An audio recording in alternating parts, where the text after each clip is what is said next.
International yoga ദിനത്തിന്റെ ഭാഗമായി Ayurveda Medical Association of India Paravur ഏരിയയുടെ ആഭിമുഖ്യത്തിൽ Nandyattukunnam SNV Samskritham higher secondary സ്കൂളിൽ സ്റ്റുഡൻറ് പോലീസ് കേഡറ്റ്സിനു വേണ്ടി യോഗ ക്ലാസ് നടത്തി.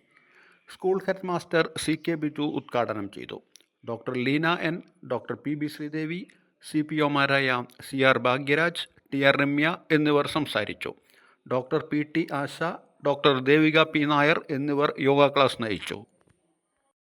എന്താ യോഗ എന്ന് പറയണേ? കുറച്ച് ശ്വാസം ഇങ്ങനെ ഉള്ളിലേക്ക് എടുക്കും, കുറച്ച് ശ്വാസം ഇങ്ങനെ പുറത്തേക്ക് വിടും. അതാണോ യോഗ?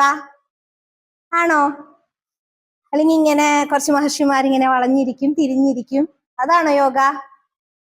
ആണോ? നമ്മൾ പടത്തിലൊക്കെ കാണുന്നത് അങ്ങനെയാണ് അല്ലേ? പിന്നെന്താണ് യോഗ എന്ന് പറയണത്? യോഗ എന്നുള്ളത് യുഞ്ചിയാദ് എന്നുള്ള ഒരു വാക്ക്, അതായത് യൂണിയൻ എന്ന അർത്ഥം വരുന്ന ഒരു പദത്തിൽ നിന്ന് ഉരുത്തിരിഞ്ഞു വന്നിരിക്കുന്ന ഒരു വാക്കാണ്. യൂണിയൻ എന്ന് പറഞ്ഞാൽ എന്തിന്റെ യൂണിയൻ? യൂണിയൻ എന്ന് പറഞ്ഞാൽ എന്താണ്? ചേർച്ച അല്ലെ? എന്തിന്റെ ചേർച്ച? നമ്മളുടെ ശരീരത്തിന്റെയും നമ്മുടെ മനസ്സിന്റെയും കൂടിയുള്ള ഒരു ചേർച്ച.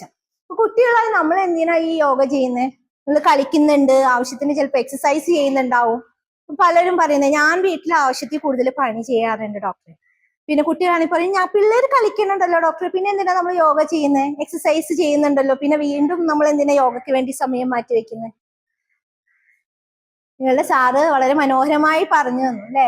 എന്തിനാണ് യോഗ ചെയ്യുന്നത്? നമുക്ക് വ്യായാമം ചെയ്യുമ്പോൾ നമ്മുടെ ശരീരത്തിനാണ് അതിന്റെ ഗുണം ലഭിക്കുക. പക്ഷെ യോഗ ചെയ്യുമ്പോൾ ശരീരത്തിനോടൊപ്പം നിങ്ങളുടെ മനസ്സിനും അതിന്റെ ഗുണം ലഭിക്കും. കുട്ടികൾ യോഗ ചെയ്യുമ്പോൾ അതിനുണ്ടാവുന്ന ഏറ്റവും പ്രധാനപ്പെട്ട ഗുണം എന്ന് പറഞ്ഞു കഴിഞ്ഞാൽ നിങ്ങളുടെ കോൺസെൻട്രേഷൻ ഇൻക്രീസ് ചെയ്യാൻ ഒത്തിരി ഹെൽപ്പ് ചെയ്യും. അതോടൊപ്പം തന്നെ നമുക്ക് എക്സാം ടൈമിൽ ഉണ്ടാവുന്ന സ്ട്രെസ് നമുക്ക് എല്ലാവർക്കും ഉണ്ടാവും അല്ലെ? പരീക്ഷ എടുക്കാറാവുമ്പോൾ എത്ര പഠിക്കുന്നവർക്കും ഉണ്ടാവും, പഠിക്കാത്തവർക്കും ഉണ്ടാവും ബുദ്ധിമുട്ട് അല്ലെ? ആ സ്ട്രെസ് റിലീവ് ചെയ്യാൻ ഹെൽപ്പ് ചെയ്യും. അതിനേക്കാളേറെ പഠിക്കാനിരിക്കുമ്പോൾ നമുക്ക് എല്ലാവർക്കും ഉണ്ടാവുന്ന ഒരു മെയിൻ ബുദ്ധിമുട്ട് എന്താ?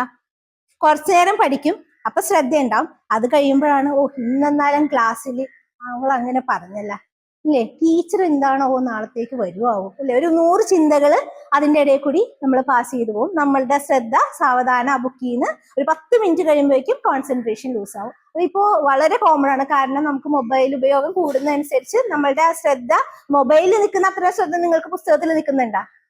ഇല്ല. മൊബൈൽ പിടിച്ചിട്ട് നിങ്ങൾ 1 മണിക്കൂറും കണ്ണനക്കാതിരിക്കും. പുസ്തകം പിടിച്ച് അങ്ങനെ ഇരിക്കാൻ പറ്റുമോ? അപ്പൊ ഒരു 10 മിനിറ്റ് കഴിയുമ്പോൾ ഒന്ന് കോട്ടുവായി വരും, പിന്നെ ഒന്ന് ഇങ്ങോട്ട് ചെരിയും അങ്ങോട്ട് ചെരിയും അല്ലേ? അപ്പൊ ആ ഒരു കോൺസെൻട്രേഷൻ നമുക്ക് ഒത്തിരി നേരത്തേക്ക് നിർത്താനായിട്ട് യോഗ നമ്മളെ സഹായിക്കും. അതേപോലെ തന്നെ നമുക്ക് ഉദര സംബന്ധമായിട്ടുള്ള പ്രശ്നങ്ങൾ, ഈ പ്രായത്തിൽ പെൺകുട്ടികൾക്ക് ഉണ്ടാകുന്ന മെൻസ്ട്രൽ സംബന്ധമായിട്ടുള്ള ബുദ്ധിമുട്ടുകൾ, ഇതെല്ലാം മാറ്റാനായിട്ട് അല്ലെങ്കിൽ ഒരു പരിധി വരെ നിങ്ങളെ ഹെൽത്തി ആയിട്ട് നിർത്താനായിട്ട് എന്നും യോഗ പ്രാക്ടീസ് ചെയ്യുന്നത് ഹെൽപ്പ് ചെയ്യും. യോഗാ ദിനത്തിന് മാത്രം യോഗ പ്രാക്ടീസ് ചെയ്താൽ ഈ ഗുണങ്ങൾ കിട്ടില്ല. എല്ലാ ദിവസവും നിരന്തരമായിട്ട് യോഗ പ്രാക്ടീസ് ചെയ്താൽ മാത്രമാണ് ഈ ഗുണങ്ങൾ നമുക്ക് കിട്ടുള്ളൂ. നമ്മൾ യോഗ ചെയ്യുമ്പോൾ ജനറൽ ആയിട്ടുള്ള കുറച്ച് കാര്യങ്ങൾ പറഞ്ഞു തന്നിട്ട് നമുക്ക് സ്റ്റാർട്ട് ചെയ്യാം കേട്ടോ. യോഗ ചെയ്യുമ്പോൾ എങ്ങനെയുള്ള സ്ഥലത്തിരുന്നാ യോഗ ചെയ്യേണ്ടത്? ഇതുപോലെ കുറച്ച് കാറ്റും വെളിച്ചമൊക്കെ വരുന്ന രീതിയിൽ ഒരു തുറസായ സ്ഥലത്ത്, അല്ലെങ്കിൽ ഒരു അടച്ചിട്ട മുറിയിലല്ല യോഗ ചെയ്യുക. എപ്പോഴും ഒരു കുറച്ച് കാറ്റും വെളിച്ചമൊക്കെ വരുന്ന രീതിയിൽ വേണം യോഗ ചെയ്യാനായിട്ട്. ഭക്ഷണം കഴിച്ചു കഴിഞ്ഞ ഉടനെ യോഗ ചെയ്യാമോ? യോഗ ചെയ്യാമോ? ഇല്ല. നമ്മൾ ഭക്ഷണം കഴിച്ചു കഴിഞ്ഞ് ഒരു മിനിമം 1-2 മണിക്കൂറിന് ശേഷം മാത്രമേ യോഗ ചെയ്യാം. യോഗ ചെയ്ത് കഴിഞ്ഞ ഉടനെ ഭക്ഷണം കഴിക്കാമോ? വിശന്ന് പോകൂല്ലേ? അപ്പൊക്കും കഴിക്കാമോ? ഇല്ല. മിനിമം ഒരു 30 മിനിറ്റ് നേരം, മിനിമം ഒരു 30 മിനിറ്റ് അല്ലെങ്കിൽ 1 മണിക്കൂറോളം ഇരുന്നതിന് ശേഷം മാത്രം നമുക്ക് കുളിക്കാം. അതിനുശേഷം നമുക്ക് ഭക്ഷണം കഴിക്കാം.